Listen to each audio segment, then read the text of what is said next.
Bonjour à tous, j'espère que vous allez bien. On se retrouve dans un update lecture.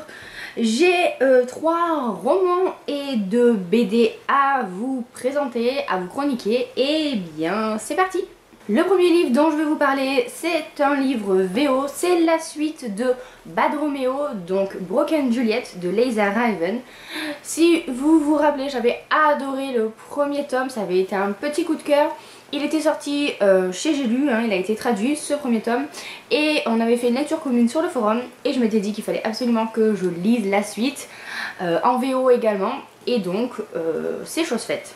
Ça se passe toujours dans le milieu du théâtre. On continue à suivre la pièce de théâtre que Cassie et Ethan préparent dans le présent et on continue à les suivre dans leurs cours de comédie qu'ils ont à la fac. On va retrouver Cassie et Ethan après un petit cliffhanger à la fin du tome 1. C'était... J'ai dû relire en fait la fin du tome 1 pour bien me rappeler l'histoire en tête et c'était vraiment...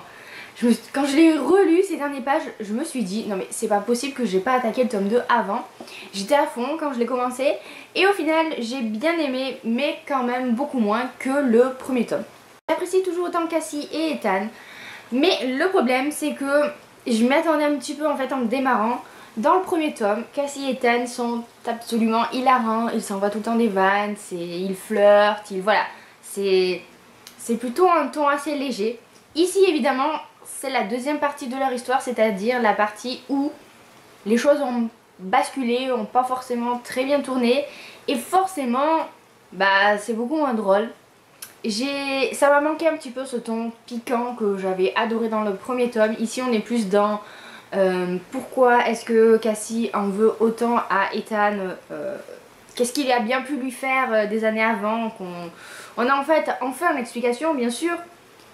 Mais du coup, évidemment, c'est moins drôle. Et au final, les passages qui étaient pourtant mes préférés, c'est-à-dire les passages qui se déroulaient dans le passé, dans la jeunesse d'Ethan et Cassie, et bien là, ils m'ont un petit peu ennuyé, j'ai trouvé ça un petit peu long. Et cette fois-ci, j'ai préféré ceux qui se déroulaient au présent, puisque au présent, ils sont adultes, ils se sont retrouvés dans la même pièce de théâtre.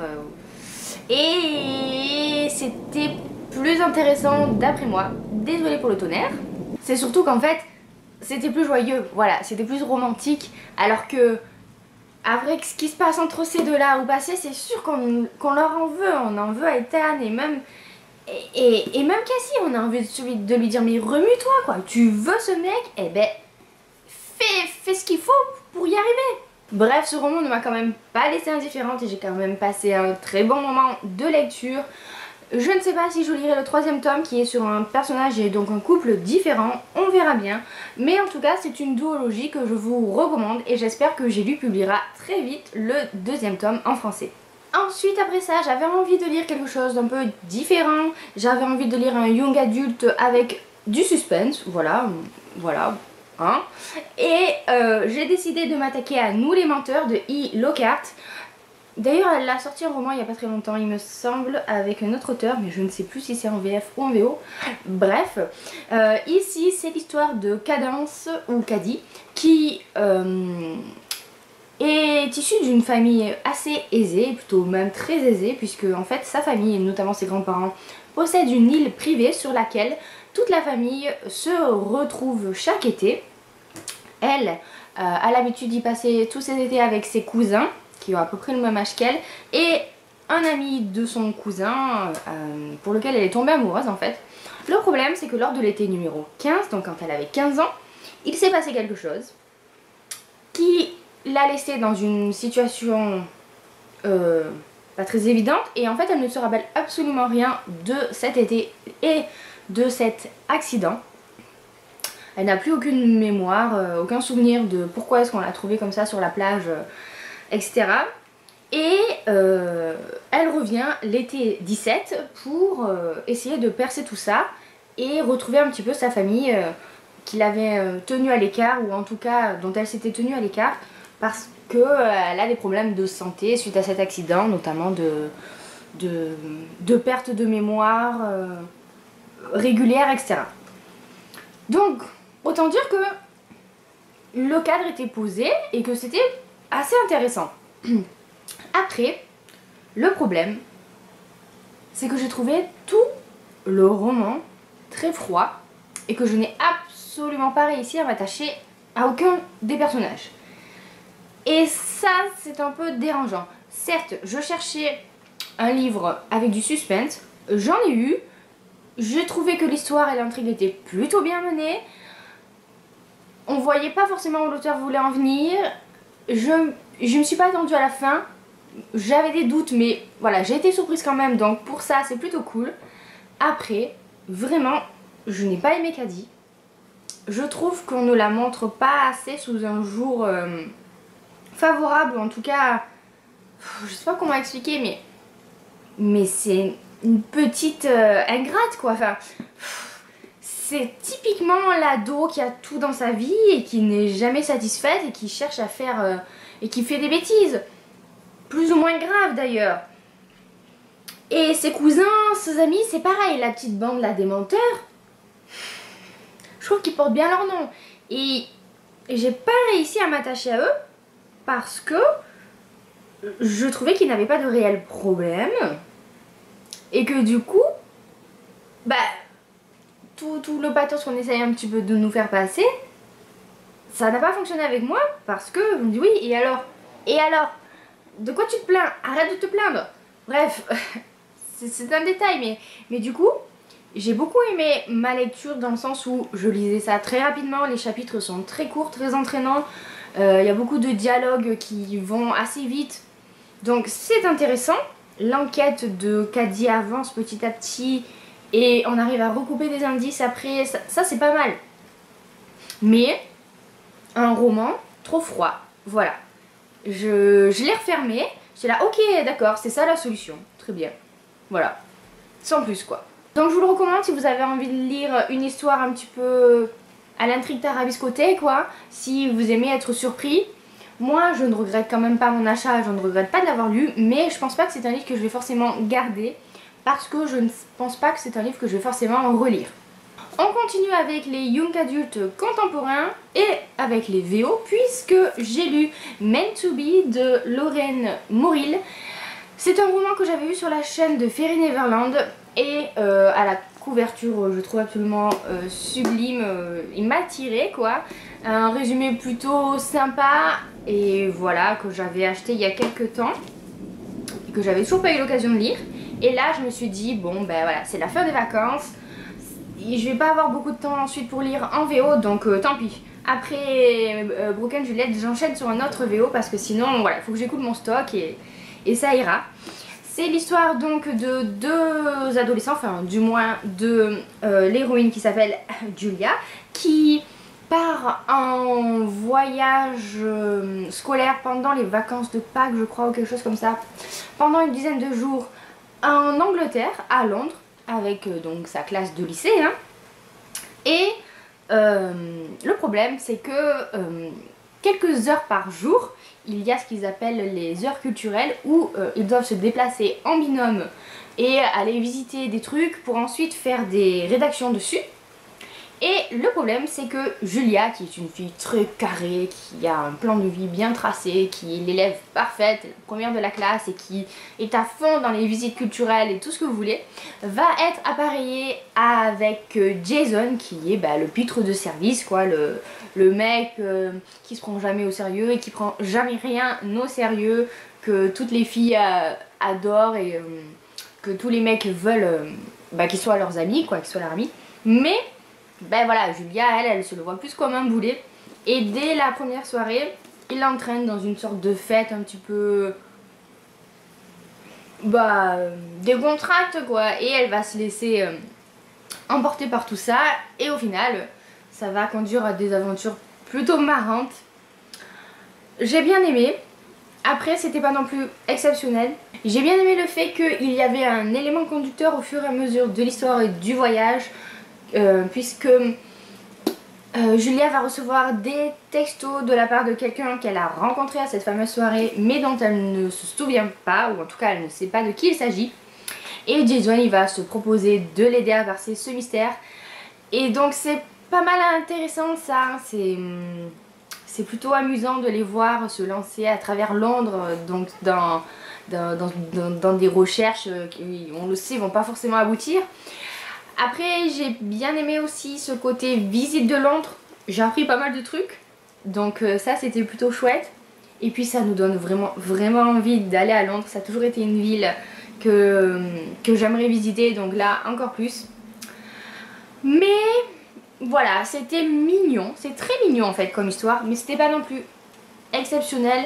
Les personnages sont un poil immatures pour réellement voilà, m'emporter. Mais à part ça, c'était quand même, je sais pas, c'était tout doux, tout mignon, et j'ai vraiment bien aimé. Et pour finir, je vais vous parler de deux bandes dessinées. La première, c'est un comics, et c'est le premier tome de Harley Quinn complètement marteau, que je n'ai pas aimé. Voilà. Je suis désolée, mais je vous en ai un tout petit peu parlé lors du book haul. J'ai trouvé que c'était trop trash pour moi. C'est trop gore, c'est trop glauque, c'est totalement le genre d'histoire avec laquelle j'ai du mal, parce que c'est trop adulte. Je sais pas si vous voyez ce que je veux dire. Je m'explique. Déjà, j'étais un peu déçue parce que Harley Quinn, je connais un petit peu son histoire, mais j'aurais bien aimé déjà savoir comment est-ce qu'elle en était arrivée là. Et ben tout ça on n'a pas. En fait c'est Harley Quinn, on sait pas ce qui s'est passé avec le Joker, mais en tout cas elle est plus avec lui. Et là elle cherche à s'installer dans un endroit, elle débarque, elle a une sorte d'héritage.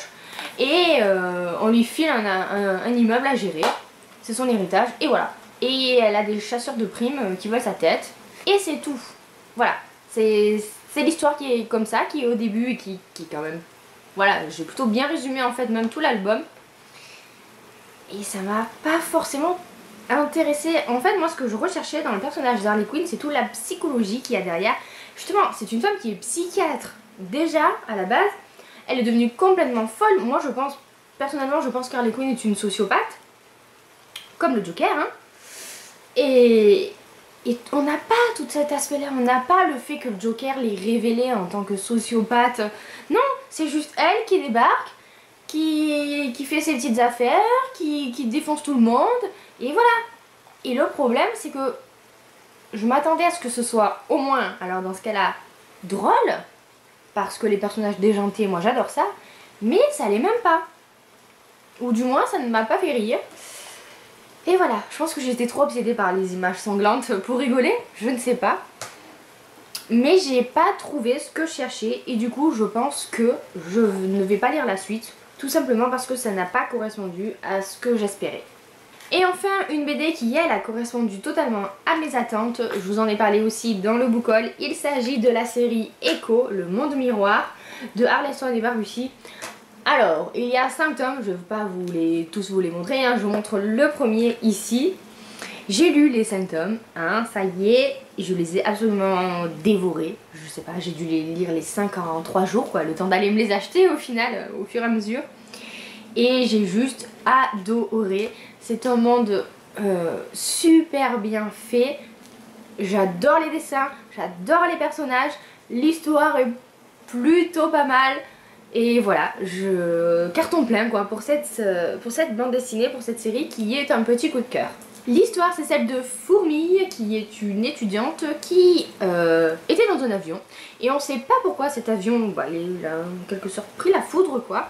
Et elle se retrouve sur Echo qui est donc un monde miroir au nôtre avec Yuri qui était le monsieur assis à côté d'elle dans l'avion à qui elle a donné la main en fait au moment où il y a eu cette sorte de transfert.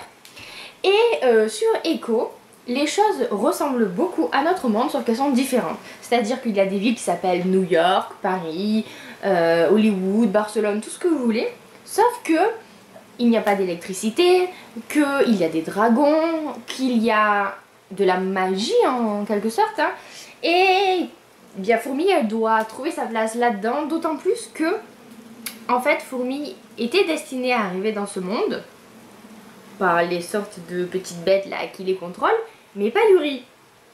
Et donc ça c'est plutôt pas mal dans l'histoire, c'est assez facile mais c'est plutôt rigolo le genre de situation que ça entraîne puisque Yuri et Fourmi doivent rester assez proches sinon ça va perturber l'espace spatio-temporel de je ne sais quoi, enfin bref. Et en fait le problème de Fourmi, c'est qu'elle va être habitée par des esprits décédés qui ont des choses à régler sur Terre avant de s'envoler vers d'autres cieux. Et donc voilà, franchement c'est vraiment original. Ça me fait penser un petit peu aux séries B de mon adolescence, je sais pas pourquoi, ça me fait un petit peu penser à ça. Et je trouve que même le ton, l'humour est au rendez-vous. Et les dessins sont vraiment très très beaux. Par exemple, vous avez ces deux planches qui peuvent vous donner une petite idée des tons, des dessins, des personnages. C'est vraiment très joli hein, au final. Et voilà, comme je vous dis, c'est original. C'est très très agréable à lire. Et je vous recommande donc à 1000% cette série de BD. Voilà, c'est tout pour cette update lecture. J'espère qu'il vous a plu, j'espère que ça vous a donné des idées de lecture. Au final, toujours pas de vrai coup de cœur quoi, à part en BD, mais bon, voilà, niveau roman, ça fait super longtemps que j'ai pas eu de coup de cœur. Je ne sais plus quoi faire, donc vraiment, conseillez-moi des livres, parce que là, pour le coup, je suis en train de lire 2 bouquins en même temps et aucun des deux ne me transporte. Je sens que je suis dans une période de panne de lecture là, voilà. Je lis quand même, mais rien ne trouve grâce à mes yeux. Donc pitié, donnez-moi votre livre secret que vous savez qu'à tous les coups va plaire à tout le monde. N'hésitez pas à me conseiller tout ça en barre d'infos parce que là, pour le coup, je me rends compte que ça fait vraiment très longtemps que j'ai pas eu de coup de cœur. Donc j'attends que ça. Sur cet appel à l'aide, moi je vais vous laisser. Je vous embrasse bien fort, je vous souhaite de très bonnes lectures à venir et à bientôt pour une prochaine vidéo. J'espère que vous entendez pas trop fort la pluie parce que bon il pleut hein. J'ai laissé la fenêtre ouverte parce qu'il fait chaud. Voilà, désolée pour le bruit de fond. On va retrouver Cassie et Ethan après comment dire un petit hangover. Mais non, j'apprécie toujours autant Cassie et Ethan.